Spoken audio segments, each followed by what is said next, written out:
She was glad that Lori saw that shit with Jimmy. She wanted Lori to know a girl didn't get treated like toilet paper, no matter if Jimmy was a senior and that his dad owned the big lumber mill and had bought him that red Pontiac for his birthday. You didn't take a goddamn tramp thrown in your face. I never liked that bastard anyway. The way he's always brushing his hair, thinking he's pretty, Lori said. Talks down to me like I'm a kid, like when he comes over on Sunday before your parents get home and he tells me to get lost. Who talks to someone like that?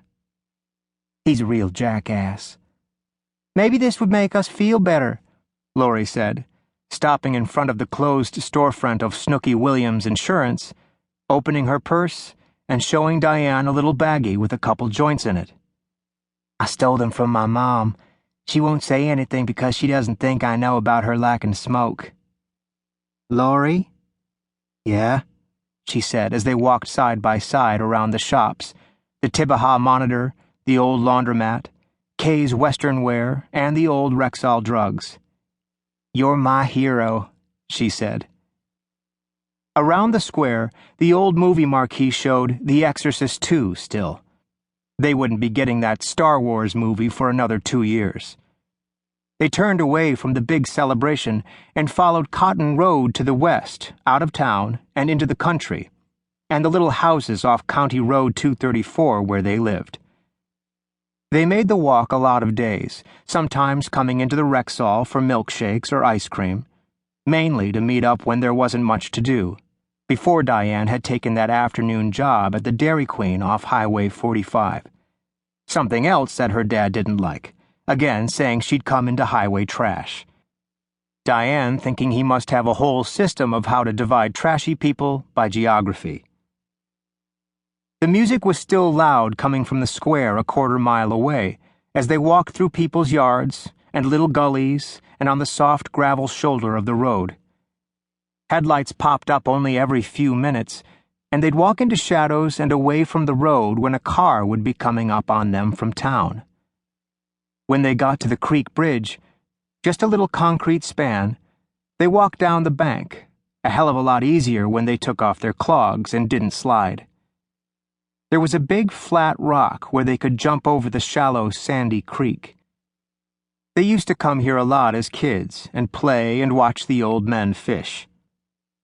Lori's stepfather and Diane's dad had been friends for a while, but had a falling out when Lori's parents had left the church and become Methodists. Lori pulled out a joint and lit it with a matchbook from the Rebel truck stop. She sucked on it a few moments, coughed out most of the smoke, and smiled as she passed it. Listen, Diane said, straining to hear the music off the square. What's that song?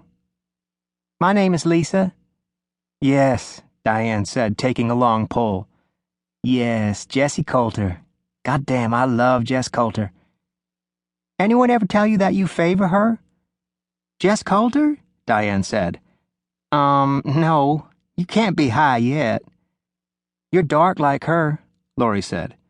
And the way you do your hair, all black and feathered, makes you look like an Indian. I am part Indian, Diane said. On my mama's side. Her daddy was full Cherokee. You never told me that. My daddy says it's an embarrassment to have Indian blood, Diane said. He said those people were godless and did nothing but worship trees and rocks. Lori passed back the joint. There was a very large moon that night and a lot of stars. The rock where they sat still warm from the hot summer days. They both heard cracks off in the distance, and both turned to the sky above Jericho thinking that the fireworks had started. Shit, Diane said. Just some rednecks shooting off pistols. Every Christmas and 4th of July they gotta make a lot of noise and raise hell. They'll be shooting all night long. You think we can see the fireworks from here? Sure, Diane said. Why not? Diane reached into her purse and pulled out a pint of Aristocrat vodka and took a swig. Are we both going to hell? Lori asked. She said it with a great deal of seriousness, spending way too much time as a kid at Diane's daddy's church. All I really know, Lori, is that I don't want to be like my dad or even my mother.